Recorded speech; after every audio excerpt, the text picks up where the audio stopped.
bro. I bought like a big ass diamond pinky ring. Had a like I brought it was like a white gold joint, a white gold necklace, Cuban link with a big ass diamond fucking cross. My hair was in cornrows, right? I had the fucking You had cornrows at JP? Yes, yes. I had the mustard leather jacket from fucking Delancey Street, you know what I'm saying, bro, and the fucking matching Durangos. You remember the Durangos? Oh Like my the God. Durango boots, right? So I was all in when I went there, and he pulled me aside and we were talking, and he was like, "Nigga, let me tell you, you want to make it here, you need to learn how to show up in some of these rooms." And I was like, "What the fuck was that?" And it was crazy. It was weird to me, right? So I was being authentically me when I got to that job. And then later that day, we went into a meeting, and this guy who was talking to me like this, motherfucker, this and that, opened his mouth and he's like, "Hey, Todd Bills, great to see you today. It was a perfect weekend this weekend. It was crazy." And I'm like in this meeting, like, am I in the fucking Matrix? Like, I was so lost, man. I was like at a loss of words. It's like, I know this isn't the dude that I was just talking to. Like, the motherfucker's tone of voice was like 3 pitches higher. Dímelo. Mi gente, what's good? Welcome to another episode of the Quién Tú Eres podcast, brought to you by Plural. You already know it's your boy Pavel, bringing you another special episode with another very special guest. As a reminder, on this podcast, our mission is to redefine professionalism. So every week, we have a new guest join us to share their experience around professionalism versus authenticity. Speaking of guests, the clip in the intro that you just heard was with this week's guest, Walter Geer. Before getting into the full conversation with Walter, let me give you a quick bio so you have more context going into the conversation. Currently, he's the Chief Experience Design Officer at VMLY&R HEALTH. For those of you that don't know, it's an advertising agency, and Walter is responsible for leading a team that helps create innovative design solutions for health clients. He's spoken at numerous panels, been honored with mad awards. One in particular, when he was honored in Adweek's 50 Most Important People in Marketing, Media, and Tech, and he was also recognized by Savoy Magazine in their Most Influential Black Executives in Corporate America list.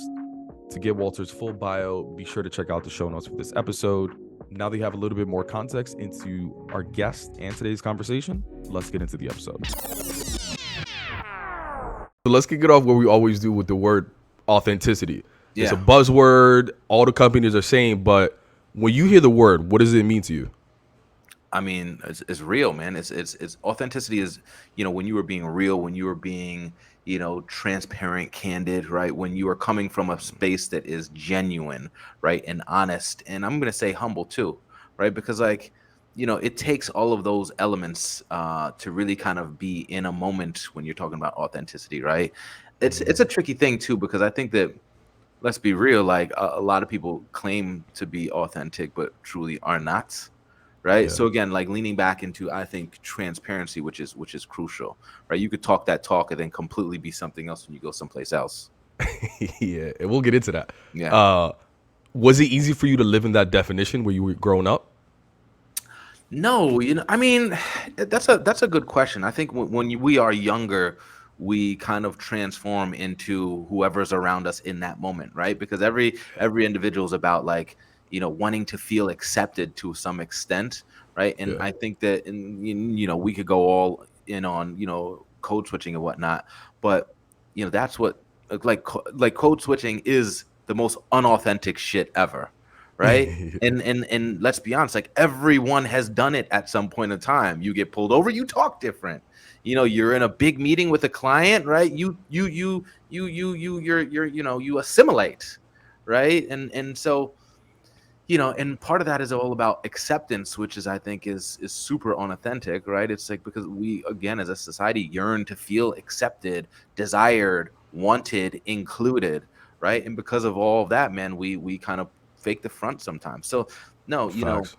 It was, I don't think it was until later in my career where I understood the importance of authenticity, right? And the benefit, especially mentally, to being authentic. Well, you mentioned like the people around you and how that molds you. I mean, couldn't agree more. And I think part of those people around you are family, right? And you mentioned some things like you get pulled over and this is how to talk. I think about those lessons that our family teach us, but a lot of that you said accepted, I think it's like survival. Like they Yeah, literally pass down survival skills based on how they stayed alive. You know what I yeah, mean? yeah. And often our family they're looking out for us, right? They want the best for us, and they tell us or give us certain expectations around like how we should behave, right? So you may want to be opinionated, but family may be like, yo, just shut up for now, do your work, kind of thing. Like, what sort of guidance do you think you received early on from family on like how to show up in the world? Half of my family's from Jamaica, so like I think I grew up in a pretty strict environment. So it was like, pull your pants up, talk this way, don't talk that way. So it was wild. I Ooh, talk was what way? What do you mean? talk properly. Like let's say like I grew up in a predominantly white area, suburb, upstate New York called Niskayuna, right? And I was there from like fifth grade to through my senior year in high school. And it was difficult and different, I'd say. Like I only had like 10 friends that looked like me, right? And you know, I can genuinely see, like, a lot of people say like, "Oh, high school was the best years of my life." I can genuinely say that was not the case for me, and not that I was miserable or fucking depressed or anything like that, but I just never felt like comfortable in my own skin. Like the only time I felt comfortable was when I was out, like I ran track, like when I was out and competing and whatnot. That's when I felt in my element. So I think that, for a while and being in the space that I was in, yeah, my parents were fearful for, you know, my what I would become, fearful for, ensuring that, what I no, fearful for the fact, excuse me, apologize, that I would run into scenarios that would catch me off guard or in a bad space, right? Like I've had fucked up situations, man. Like, I've had dogs sicked on me and my friends by police. I've been, pushed against the hood of a car with my head and, juice box in my fucking pocket and police asking me if fucking drugs is in an unopened juice box and popped open and poured all over the fucking street to see, like, random shit, right? So I think that my family was most certainly, afraid of, any, is things that I might get caught up in, right? So because of that, yeah, I mean, it was like, talk this way, walk this way, like your appearance was everything, how you spoke to people with respect and whatnot was everything. And to your point you said earlier, yeah, I mean, it's like it puts you in this constant state of fear, right? And when you Yeah. grow up learning this when you're 7, 8, 9, 10, 13, 18 years old, this is something that is so ingrained in you. Uh, and I also say too, like I try not to even share some of that stuff with my daughter because I think that it's unfair for her to believe from such a young age that she has an unfair starting point, that someone else who doesn't look like her has an advantage, because what we're psychologically doing is setting an individual up to feel lesser than. Yeah. I mean, those experiences are vivid, are powerful, and there's often the idea of like, are we making up a story in our head around like these fears, these dangers, right? But here you are living them, right? Mhm. So what anybody would do is try to assimilate, try to look a certain way so that they don't get stopped or get these sort of things. I mean, for example, like I remember my grandfather, he would literally wear a suit to go. I mean, he wore a suit like every day, but literally to go to his boy's house to get a drink, just Yeah. like for them at a drink, like taking the train. And I was like, yo, why are you always doing that? I'm talking about top hat fedora with the Yeah. feather on the side. And he was very in tune about like people's perception. He was like, Yeah. if I dress a certain way, people are just, they're just gonna look past me. They aren't gonna do certain things to me. Like, did you go through that sort of experience around like, damn, I'm experiencing all these things. Like, how do I just like start to blend in? I think, yeah, absolutely. And I think a lot of that too happens like when we get in our places of employment. Right? Yeah. Because again, like this preconditioning that, like, when you get in this place of employment, your thought is like, "Oh man, if I don't talk like them, I'm not gonna feel like they're not gonna allow me to feel as though I'm part of the team, right? If I speak a certain way, they're gonna feel intimidated, or like, I'm gonna be the angry black guy in the meeting if I have a sense of opinion that is different than theirs." So absolutely, you know, we, because of the way we are kind of brought up and, speak politely and say this and do these things, I think that when we get in these environments, your first reaction is to think about, how do I make someone else who's sitting on the other side of me feel comfortable? Because Yeah, that's what yeah, it's yeah. about. Like, how do I make, Yeah. like, it's like when you get pulled over by a police officer, we're taught, 10 and 2 on the steering wheels, right? Why? Because I want to make him or her feel comfortable that I'm not going to do anything. So we get in a meeting now, and it's, I'm going to lower my voice. I'm not going to actually jump in on this topic. Why? Because I don't want them to think I'm rude or abrasive or loud, because now I become the angry black man, right? So it's this constant state of, how do I make someone else feel better, other than thinking a little more inward and like, how do I make myself feel better, right? And I think that when we come into those moments, man, we of understanding the power of being you, the power of being authentic, uh you start to realize how limitless your opportunities become, right? Because I think if you, it's like a relationship, right? Like when you're in a relationship, you have to put yourself first in your relationship, right? You put someone else first, it's like, it's just not going to work like that. And it's not that you're being selfish, it's just that at times you also have to protect who you are and what you represent and your feelings and mental state of mind. I love how even like you're describing your authenticity and like how much you were suppressing, and a lot of it you started talking about like aesthetically, but now it's like a lot of personality traits. You know what I mean? Like Yeah, just having an opinion, like something yeah, simple as that, that has nothing to do with how you look, and you're sort of like alluding to this moment of which we all have. We reach this peak of like, I'm so tired of doing this. I'm gonna start being more of myself, but it's different for everybody. Like, when was that moment for you?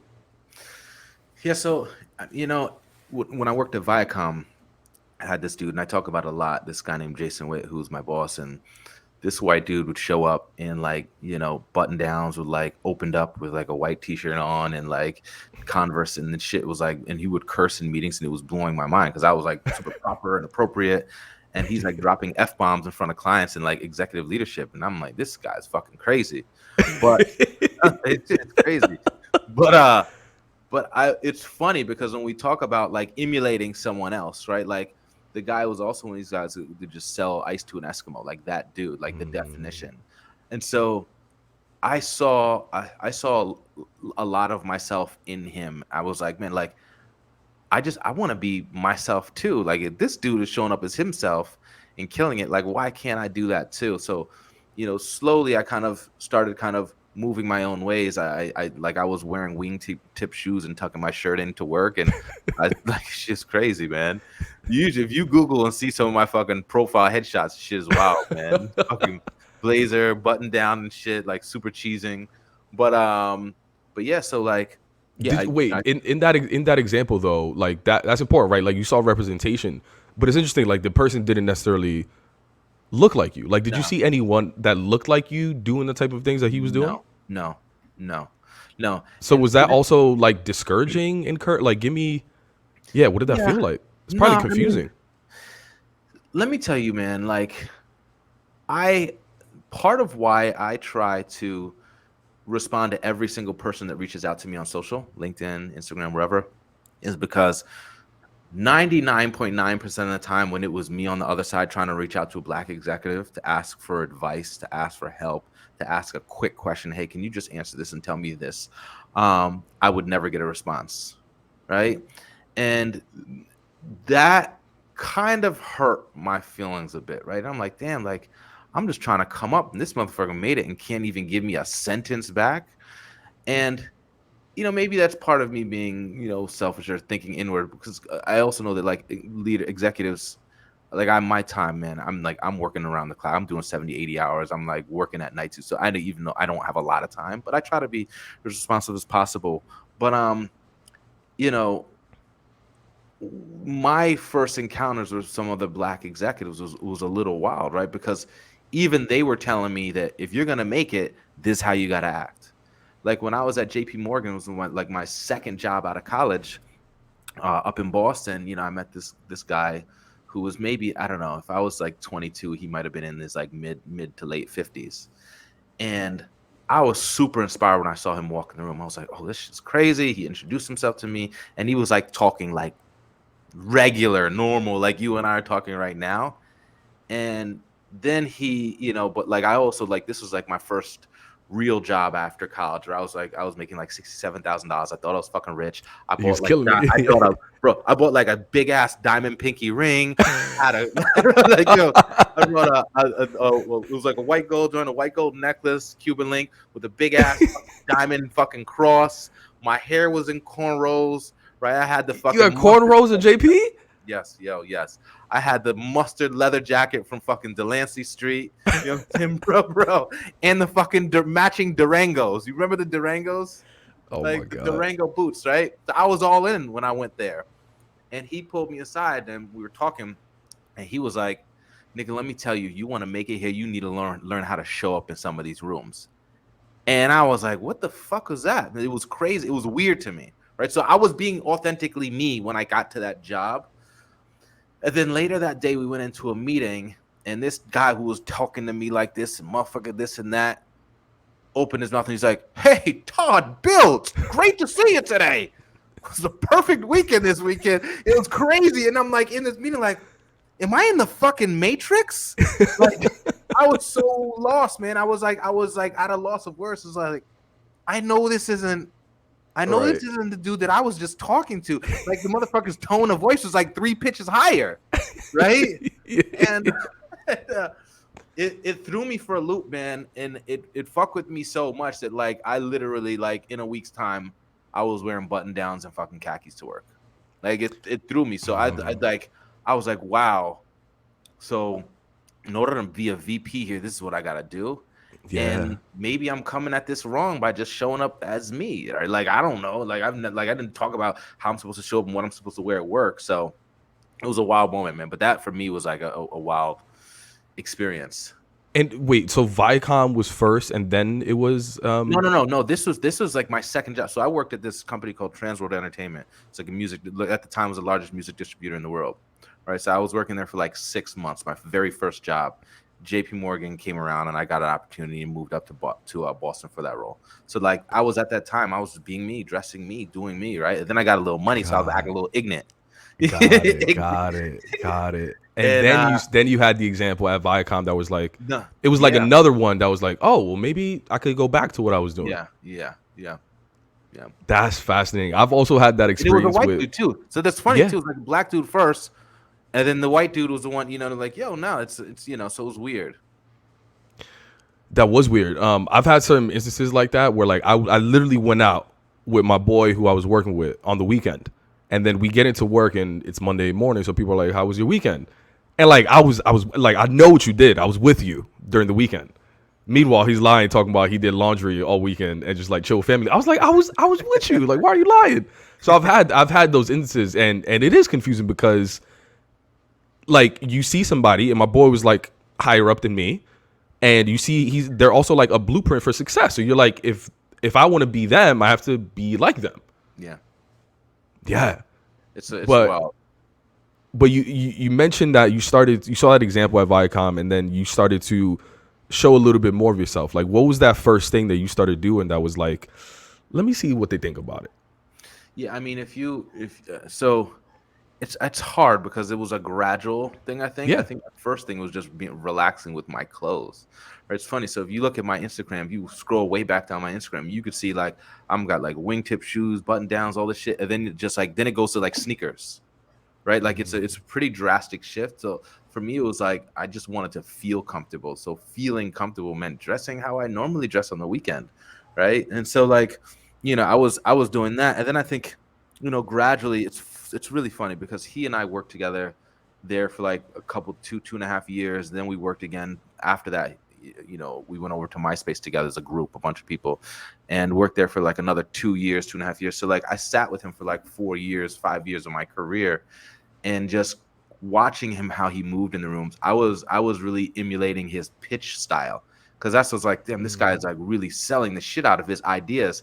And so he kind of taught me the art of telling a story, the art of selling someone. And in the process of that, I just found myself just like adding bits and pieces of me over time and feeling comfortable with cursing and doing what I do. And, I just learned, like I saw my level of success in my work was like my trajectory, my work was, it went straight through the roof. And it was because I think when you're authentic and you're you, when you're in these spaces, you're not going to be shy or timid when you want to build in an idea. You're not going to be Right. shy or timid about the fact that, hey, like, I need to fucking interject myself in this conversation and present my idea as well because my idea is really fucking good.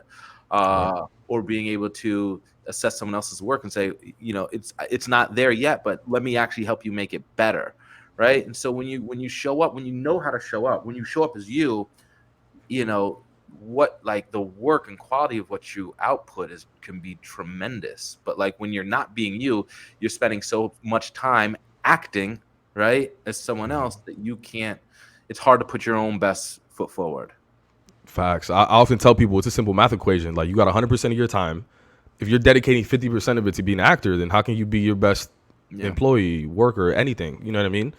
Though this is But like like even Denzel doesn't fucking do this shit, like act 60 hours a week, bro. That's insane. That's, you know what I'm saying? oh yeah, People putting in Oscar worthy time on code switching, bro. facts, You big know? facts. How are you received though? That's a good question, man. I've always been in environments that are pretty chill, right? And environments where, welcome environments. I've never had any real issues with anyone. I think that oftentimes people are taken aback, I think, when they hear me talking, like, oh my God, do you, like, and you could see it in some of my posts too. People are like, oh, this would have been a great post, but you didn't have to curse so much, black people and white people. Right. And like, and I'll have people like, well, why do you curse? Like, this is fucking me. If you don't like it, I apologize. Right. And I say, even sometimes when I get in presentations or I'm on a panel, hey, look, I'm going to drop a few F bombs. I'm going to say some shit that's going to make people uncomfortable. If you don't appreciate it, I apologize in advance. Doors right there. But like, this is just me, who I am. So like, of course there's going to be people that feel offended. But like, I don't ask that everybody love me. I'm not everybody's cup of tea. Right. Tell me about a time where you think your authenticity was met with a little resistance, or maybe made people uncomfortable. I don't know. I've had weird incidents throughout my career, man, where most certainly, like, good enough to present good enough to come up with the idea, not good enough to be in the room. You know what I mean? It's like clearly that being a part of, oh, we're not sure how the client might perceive you in our room. So explain to me how you present the idea so I can actually go and present it, and do a half-assed job of it. Right. So like I've most certainly had, those times in my career. Like I'm sure a lot of people of color have, but I don't know that I can isolate one particular scenario, to be 100% honest with you, man. But, I think that we all have, you know, you know, thoughts that, when you're dismissed or not kind of, brought into the circle, that, those are the reasons why, and sometimes more obvious than others. Absolutely. Why? But in those certain instances where it's like clearly have a good idea, clearly it's worthy to present to clients, but it's a little, I don't know, disheartening for you to be like, oh, what? Wait, I'm not presenting it. Wait, it's my idea. Oh yeah. Like, were there? What do you think about your authenticity was in question that would potentially make people Yeah. uncomfortable? The idea of like you presenting to clients. Yeah. So I do now. I do remember one incident, actually, now that just comes up. So I remember it was my first time speaking at a conference. I won't say which conference, but it was a conference in Vegas, and right, if I can recall, it was like right before I went on stage. This white woman who I worked with, it was another VP of sales at the time, came up to me and she said, "Oh, just want to give you a heads up. Our client is here." And I was like, "All right, that's cool." She goes, "So, do you think that, maybe the way you talk, you could maybe tone it down a little bit?" And I was like, "What do you mean tone it down a little bit?" She's like, "Well, the curse words and like some of the energy stuff." Just because they're a really big client and they're like sitting right here and like, I just want to make sure this goes over well. And so like she said that to me when I was literally like 15 seconds from like walking on the stage. I had just been mic'd up and like, they queued me up, and then like a couple seconds later, they're like, "Oh, welcome to the stage, da da da, Walter Geer, whatever." And for like a split second, man, when I walked on the stage, I was like, how do I want to manage this? Right? Like, do I want to like fold? Do I get, carry the client here? I didn't know. It was a very awkward kind of moment. Uh, and if I recall, the first thing I actually said to the audience was, "How the fuck is everybody doing?" so so so I mean, that was my opener. So you can guess how the remainder of the conversation went, or the presentation went. But yeah, I think that was, yeah. I mean, that wasn't super recent, but yeah, definitely one memorable moment for sure. But do you think about, so in that moment though, like we're like, you probably got like a minute or 2 minutes to literally go from hearing that to walking on stage and thinking about what you're gonna say. And I'm just thinking about the thoughts that are just Yeah. going back and forth in your head around the fears, right? Like, all right, if I say what they don't want me to say, I don't know, like fear of getting retaliation, maybe getting fired, Yeah. maybe not getting this opportunity again, like all these things, right? But then you're like, all right, but if I don't say it, I'm gonna feel uncomfortable. It's throwing me off because I already knew what I want, like all these sort of things, right? Like, talk to me about some of those fears that probably came to your No. mind. No, I think you hit them all, man. I mean, of course, like, there are moments where, you know, there are moments when we want to be authentic and want to be ourselves. And let's be honest too, like, it's easier for an executive or someone like myself to be authentic and say the things that I want, as opposed to someone who's been in a job for 2 years or 3 years, right? I totally get that, and I want to acknowledge that, because it's not an easy thing for someone who's just starting out or young. But yeah, I think it was a lot of those thoughts, man. I mean, absolutely. Like, am I going to get in trouble? Like, is the client going to get pissed? Is the client going to fucking, stop doing business with us? And really quickly, I kind of leaned in on, like, why would the fucking client not do business with us because of a couple curse words or something I say, or the way I present work? The work that I do is fucking dope, right? So, like, I know they will love it. So, like, at the moment, I mean, and also too, like, I don't even know that it was a minute. It was so quick. I mean, it happened Yeah. so fast. Next thing I was on the stage, that it just, like, my mind was just filled with a lot of shit. And then I just went with my gut, to be honest with you. But that's something I want to touch on as well, right? Like this idea of like individual contributor versus manager versus executive, whatever you want to call it.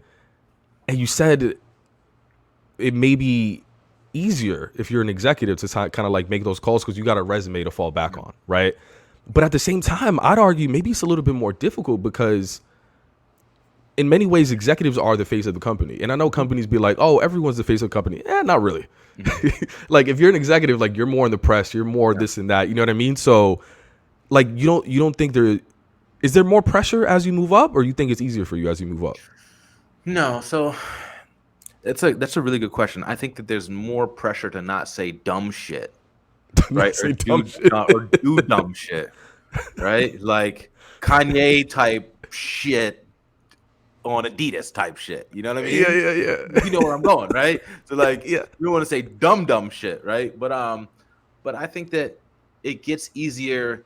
It gets easier to feel as though you can do the things you want, right? And say the things you want in terms of, like, the work, in terms, like, if I feel like dropping an F-bomb or not, like, whatever. I think there's just a little, there's definitely just more comfort in thinking, like, all right, I should be a little safer, right? But I think that also too, like, we have to realize these 21, 22, 23 year olds that are coming into the work right now and into these fields are way different, man.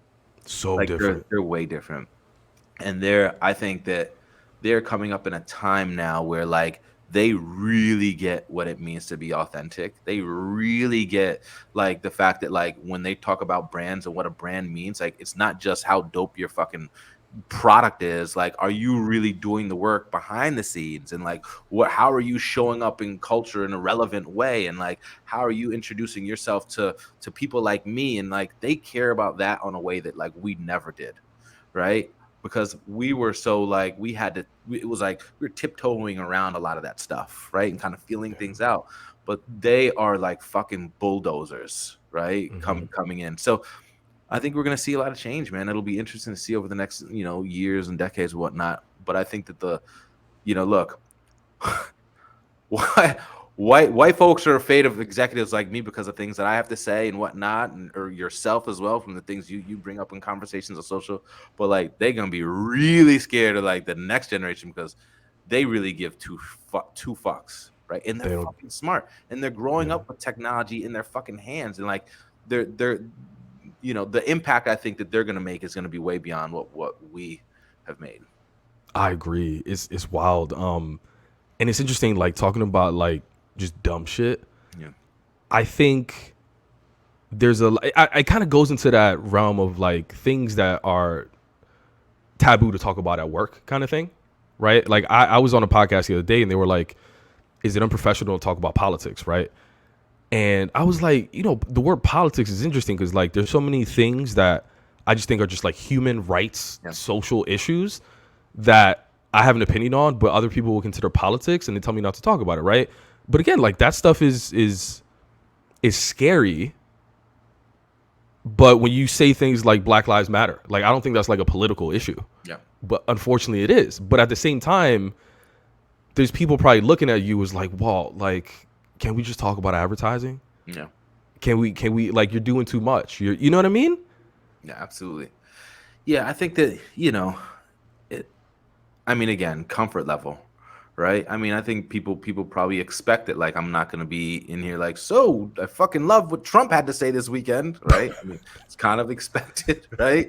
But look, this also backs down to like when you start to think about where you work, right? Like you want to be in a place that's like representative of like who you are and what you do, right? Like you want to be in a place that has similar, point of views as you do. Like I don't know, like I've talked political stuff all the time with my team and people I work with, but like people over here at VML or Y&R, like super fucking chill, man. We have a good work environment. We have dope people here, and I think that people who seem to think the way I do. I mean, clearly, like I've been here like almost 3 years now, and if they didn't, I'm sure I would have been fired by now.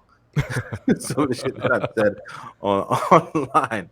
Well, we often talk about these like fears, right? Yep. And we often think about like the worst case scenario when we start talking about whatever issues and things that we talk about, right? Like tell me about some of the positive things that people have told you in the way you show up. You know what? Part of how I show up, man, is not only just about me just being authentic, but actually, um, you know, leading by example, Yeah. right? And it's like, and what I tell people all the time is that when I do a post to social media, LinkedIn, whatever, like my intent is to create community in my thread, right? To create open dialogue and allow people to actually come in and feel open and welcome enough to have real discussions on real topics. But I think that oftentimes many people are afraid to broach some of those topics themselves. So, part of what I'm doing is almost like leading the horse to the water type of thing, right? But when I give my time to individuals, because I probably mentor 3-4 people a week. I answer people all day long on social media and whatnot, and like the most common thing I get is a simple thank you, man. And that like the time I've spent with them allowed them to learn a little bit more, right? And look, again, as I said earlier, these are things that I've always wanted, right? Like I would have always wanted the opportunity to sit and have a conversation with a dope Black executive, to tell me about what they do and how they do it, right? Or answer questions for me. So that's most of the love I get, man, is just appreciation for taking the time to help people. I've had people tell me that like I've made an impact on their careers, and opportunities I've created for people by conversations with Gary Vee created like 4 Black C-suite roles.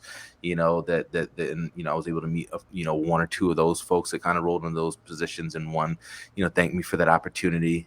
So like we got to understand, man, like a simple conversation costs me nothing, right? An introduction to somebody else, like, oh, there's this job. Can I apply for this job? Yeah, cool. Hit me up. Here's my email address. Apply for the job. Tell me why you're good for the job. Give me your resume and your portfolio. I'll just pass it to somebody else, a recruiter over here, and get you an interview. Like that cost me 2 minutes of my time, right? And I don't think that people understand enough that like it's the little things that can make a very big impact in someone's life, career, etc. Agree. And it's kind of like coming full circle from like in many ways. I think you said this, but you're kind of becoming the person that you wish you had when you were younger. Is that fair? Yeah. All facts. I mean, it comes with pros and cons though, man, too, because like I'm sure you do too, right? The hate I get is fucking real. I got people like emailing my fucking leadership team, with subject lines like Walter Geer's a racist, doesn't hire white people. Crazy shit, like crazy Wow. shit, but if you got people doing wild shit like that, then that means that we must be saying that we're doing the right things. So Yo, that's very similar to what I often say when I ask people, like, how do you know when you dream big enough? Right? I used to think it's like when it scares us, but now I think it's when like you cause an emotional reaction Yeah, in people. Like that, like I feel like that's a sign of like I'm pushing hard enough. You know what I yeah, mean? yeah, yeah, absolutely. I mean, we have to, change has never happened for people of color. Change has never happened without a fight. It hasn't. Right? So, you know, sadly, what we happen to see though is these kind of climaxes and peaks, and then these drop offs, and climax and peaks and these drop offs, with moments in time and in history. Pandemic forced us to see that again in this massive climax and a mod and whatnot, and I think we're coming down the other side of that hill where brands and people are like, fuck it, we're done now, on to the next. Yeah.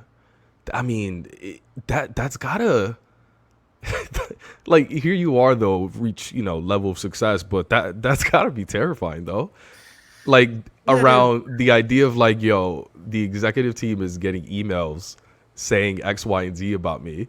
Like, is there still the fear, or you just No, living? Or no. I mean, there was at first. I mean, it's a shit, man. When you get a fucking call from your chief people officer on a fucking Saturday, that's like, so we got this email from a young lady, and we're like, what the fuck? What do you mean? Like what?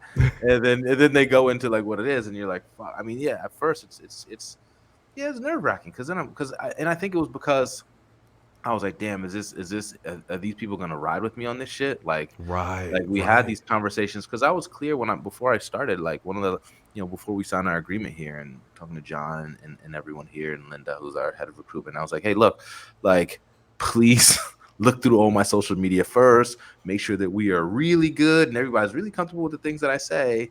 Because like this is just who I am, this is who you're getting. And they're like, no, no, no. I was like, no, no, no, but please take a week, take another week and dig through all of it, like we when we came aboard, I think they understood what they were getting, right? But there was always a little bit of hesitation from my behalf, and like a little bit of like, oh shit, is this really all right? We'll see.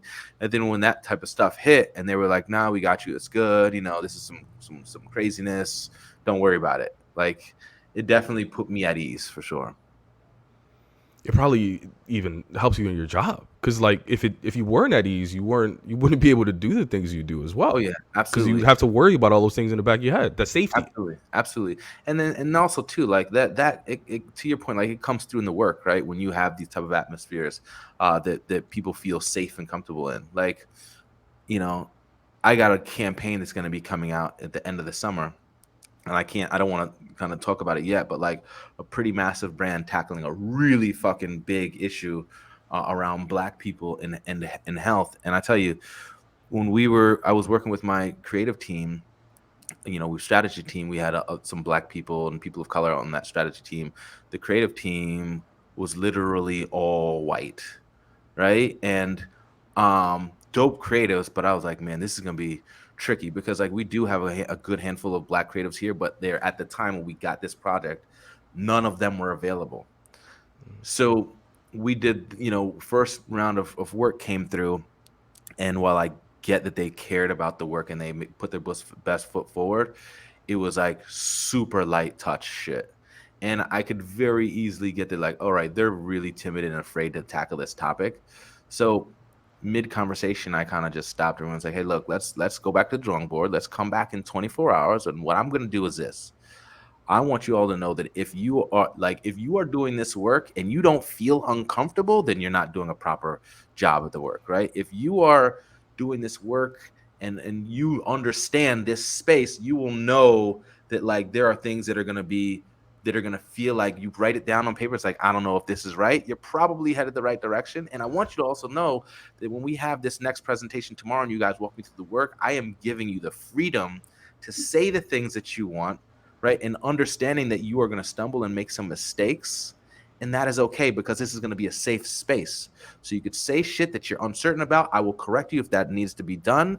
And cool, we keep it between us. And let me tell you, man, the next day, these motherfuckers showed up with like slam poetry. And like, I'm like, God damn, this is the best work this is the blackest shit I've ever seen in my life, man. It was fucking dope. I mean, work that like when we presented to the client, brought the clients who were also very mixed group of individuals in terms of people of color, literally work that brought the client to tears, man. So again, creating those environments that are safe and making everyone feel welcome and be able to broach difficult topics and is huge, man. This is how you win, man. And is that something that in your career early on, like you didn't feel that Oh, hell no, safety to man. make mistakes and to be bold and all those things? Nah, definitely not, man. Definitely not. Because I think that, again, like, when you're young in your career, I think it's a lot about, like, I just want to get it right. And then also, too, like, brands are taking that leap now where they understand that the people that they're trying to reach look like me and you, right? That is a multi-billion-dollar stream of revenue, right? So they also understand that, excuse me, that they have to get it right when they go out and communicate. And getting it right means you got to have people that look like me and you who are also on the work, tied to the work. 10 years ago, 6 years ago, that wasn't the case.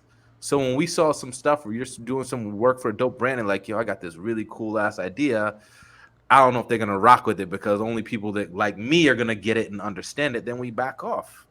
I'm also thinking about, like, even when we talk about authenticity, like we even spoke about like your individual journey and like how you show up, but you have such an important role, as does the industry, on how we perceive professionalism, how we perceive like people in general, right? Like media has such an impact on just how we view people. Mm-hmm. And not only are you able to have a hand in how you change the world and people's perceptions just individually, like you're also helping millions of dollars get spent in a way that will potentially shift people's perception on various topics. Yeah, I mean, It's that's powerful. yeah, advertising can change the world, man. Yeah. Advertising and technology together, but advertising because the messaging that's going out is what inspires people to believe that they can be a certain thing, do a certain thing. You look at what we've seen over the past 4 or 5 years now, and even with movies like Black Panther, right? It's like Yeah. it's crazy that like our kids can see that and be like, this a superhero looks like me too. Superhero is a black woman, right? James Bond was a black woman. You know what I'm saying? Like it's we're in a time now where I think that people are starting to get and understand that. And this is why I always say it's so important that we actually get creatives of color who are in those positions to help make those decisions and help craft those stories. Yeah. No, that's beautiful. All right. To wrap up, Yep. Doing a lot of dope shit. And we spoke a little bit about the pressures that come with continuing to rise up the ranks. That said, like, you don't seem to be leaning towards your old ways. You don't seem to going back to Aldo's and buying pointy shoes and doing whatever you had to do to fit in. Yeah. I want to know why. Like, what inspires you to continue being your most authentic self in all these spaces? It's easy. It's easier. It's easier. But also too, like, I understand that if I can create space and opportunity for the person behind me, then they will eventually create space and opportunity for my daughter who's 8 now, right? So like everything I do is with my daughter in mind. Like, how do I create or disrupt this space now as much as possible so that by the time she comes up, this is what it is that she wants to do. She's got a way easier opportunity and chance, right? So I mean, that's at the end of the day what it's about. And I think that when we all have children, you start to realize like what is really important is what's not, right? Oftentimes, you look at the advertising space, and I say this all the time. It's like success is defined by the last business you won, by your title, by your the last award you won, by the fucking car that you drive, and the house that you sit in, or the Rolex on your arm or whatnot. When in actuality, you get to a point you realize none of that fucking matters because you can't take any of that when you go on. What it is, like, what you leave behind, what's the legacy and opportunity you leave behind for others. And I think when you get to that point, you'll understand how important it is to actually reach back. Mi gente, that wraps up another episode of the Quién Tú Eres podcast.